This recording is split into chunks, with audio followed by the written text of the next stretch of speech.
in another 15 minutes having my coffee, and I thought I'd just sit here and just talk about things in life that we all do and make mistakes. The biggest mistake that we all make as human beings is accepting defeat, and accepting defeat gracefully. You know, in these days we get medals for coming last, and we get trophies for being the runner-up. Hey Daniel, how you doing? But the truth of the matter is that coming last is not the worst thing in the world, but you should always aim to be the best, even if you fail to be the best. Rewarding yourself for being the worst is not ideal, but it happens. I'm somebody who, when I lost my legs, vowed to beat every odd that there was, and I achieved them. I pretty much achieved everything I set out to do. I failed at trying to be the world's first disabled boxer, double amputee boxer. I failed that. You know, I went through training. I went to the All England Club at Crystal Palace, where the team Great Britain was training. When I went there, I did nearly an hour of training, and I did an hour of pad work. I skipped with 2 false legs. They were trying to make me fail. They tried really hard to make me fail. And you know what I failed on? I tripped up on the ring. In the ring, I tripped up on a crease about 1 inch tall. I was so exhausted from the training. As a double amputee, remember, with a calf muscle that's this big, so it cramped up constantly. I tripped up on a little piece of mat, and after doing an hour's worth of training, they said, you can't keep your balance. So there's no way to keep your balance in the ring. We can't license you. But we can license you to spar. Now, if you're training and you can spar, surely you can fight, right? So when people told me that I would fail, I went and set myself up a boxing club, and I fought anyway, unlicensed, in a place, little village called Dunnington. I trained loads of people. I tried really hard to create a village atmosphere that had people able to train. What do you have here? Kun sabai diไหมครับตอนนี้อยู่ร้านนะครับ So when I got training, I got these kids training. I got them off the street. Fantastic, right? Got children off the street. Got people not spraying the walls with spray paint and things like that. And I managed to help the community. And then the community kept upping the price of the rented the hall. We had to sell everything, and then, you know, it failed. That's what I failed at. I never failed at my main goals. Well, I wanted to be an actor. I wanted to achieve my goal of being an actor. I've got a movie on Netflix. I've got several movies now, actually, where I've been extra, but Netflix, the movie Morrison, I'm actually an actor in. I'm one of the lead roles and a killer in it. I set out to achieve the goal of becoming the first double amputee in Thailand to represent as a foreigner in the movie, and I did that. The first double amputee foot launch pilot for Paramotor, this thing on my shirt, I did that. Became an instructor, I did that. You know, my point is not that I'm bragging. My point is that if you get told no in your life, if you get told you cannot be something, you'll never achieve it, you cannot achieve it, that is horrible. And you should never accept that. You should never accept the word no in your life. Even if you do end up having to adapt so the word no is no, you still need to try and make it a positive no. That you never quit trying to turn that no into a yes. For 25 years, I've had no feet. My motto on my shirt is no feet, no defeat. It means that nothing in life will beat me except life itself. You know, I don't want to be the person that people remember as an amputee, cripple, actor, pilot, instructor, paramotor, paragliding pilot. I'm going to be remembered, hopefully, for the positive things I used to do. So when somebody tells you no, you're not going to achieve your goals, you're not going to do this, you're not going to do that, you are never going to be, just flip it around. and say, I'm going to prove you wrong. Don't accept the answer as no, because that means you failed before you even had a chance to fail. So work your ass off on stopping that negativity in your life by no is never the answer. No is just a fucking horrible way of saying yes.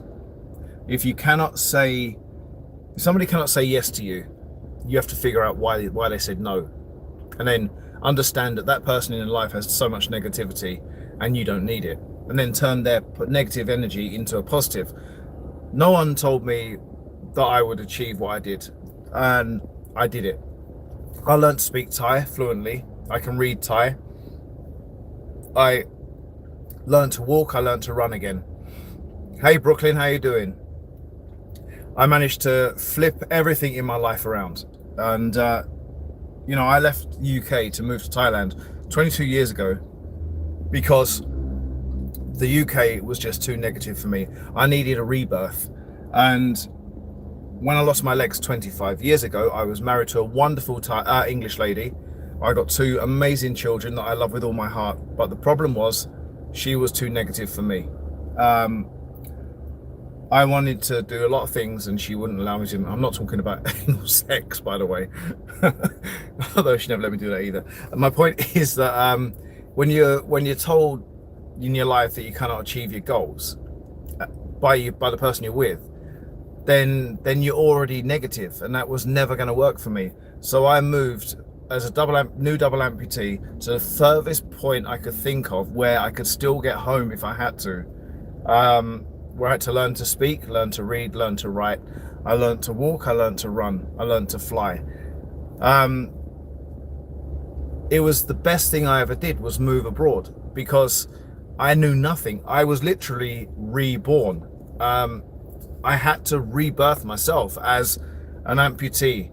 I had to relearn to read, walk, jog, talk, everything. It was the best thing I ever did.